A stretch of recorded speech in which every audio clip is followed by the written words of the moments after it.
Bem-vindo de volta à épica história da Bíblia. Hoje chegamos ao fim do livro de Gênesis, a conclusão do ato inicial de Deus na construção de um povo que confiaria nele, o amaria e andaria com ele. Ao refletirmos sobre as vidas de Jacó e José, vemos dois homens que, apesar de suas falhas e fracassos, terminaram sua jornada com fé e deixaram um legado que moldaria o destino das nações.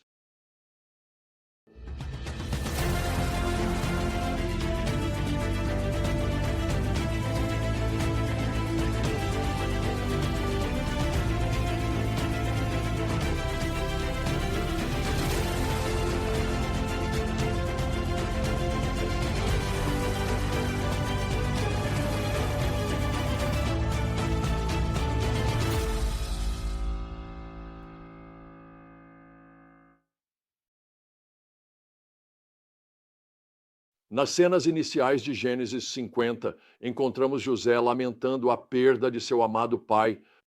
Com lágrimas e ternura, ele cumpre o último desejo de Jacó de ser sepultado na terra de Canaã, a terra da promessa.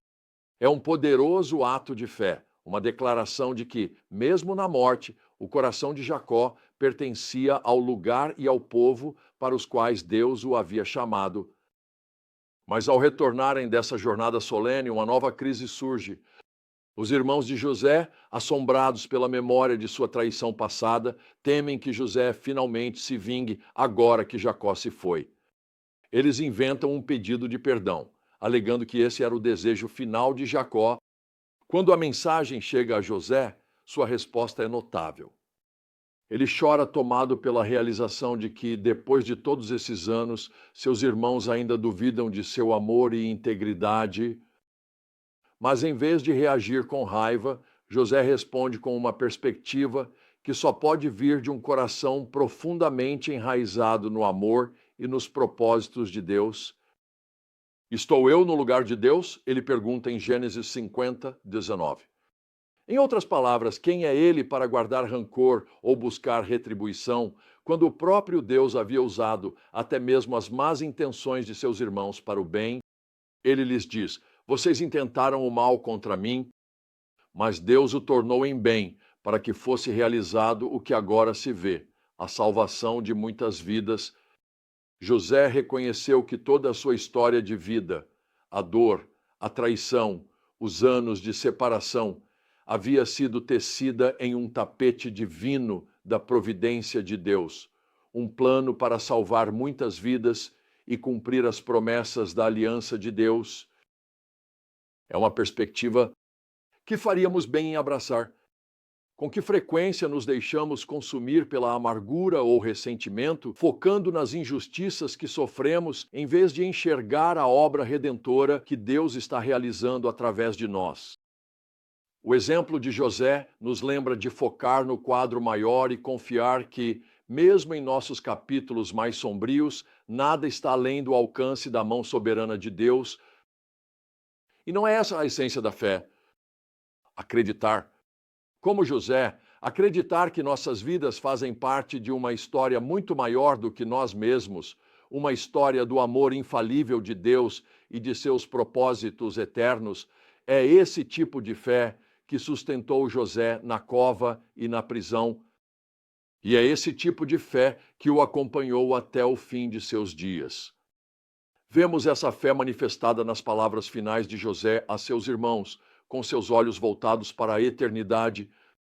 José os tranquiliza sobre a contínua fidelidade de Deus, mesmo enquanto reconhece sua morte iminente. Deus certamente virá em seu auxílio. Ele declara em Gênesis 50, 24, apontando além de si mesmo para aquele que daria continuidade à história muito depois de sua partida. É uma bela imagem de que a obra de Deus não depende de uma única pessoa, por mais talentosa ou influente que seja. Cada um de nós é chamado a cumprir nosso papel, a correr nossa corrida com perseverança, mas em última instância, é Deus quem realiza seus propósitos e planos. Essa é a verdade que tem sustentado o povo de Deus ao longo de todas as gerações. Em tempos de escuridão e em momentos de avanços milagrosos, lembro-me de 3 grandes movimentos de Deus em minha vida: o movimento de Jesus nos anos 1960, o avivamento na Romênia nos anos 1980 e o atual despertar no Irã, cada um nascido em um contexto de profunda fragilidade, mas testemunhando o poder incontrolável do Espírito de Deus. Todos pareciam impossíveis devido à escuridão que envolvia a sociedade na época e ao desespero sentido pelos crentes. Em cada caso, foi a fé de um remanescente, as orações daqueles que acreditavam nas promessas de Deus, que iniciaram o avivamento na terra. Mesmo quando as circunstâncias pareciam impossíveis, a fé abriu caminho para o avivamento, como no caso de José.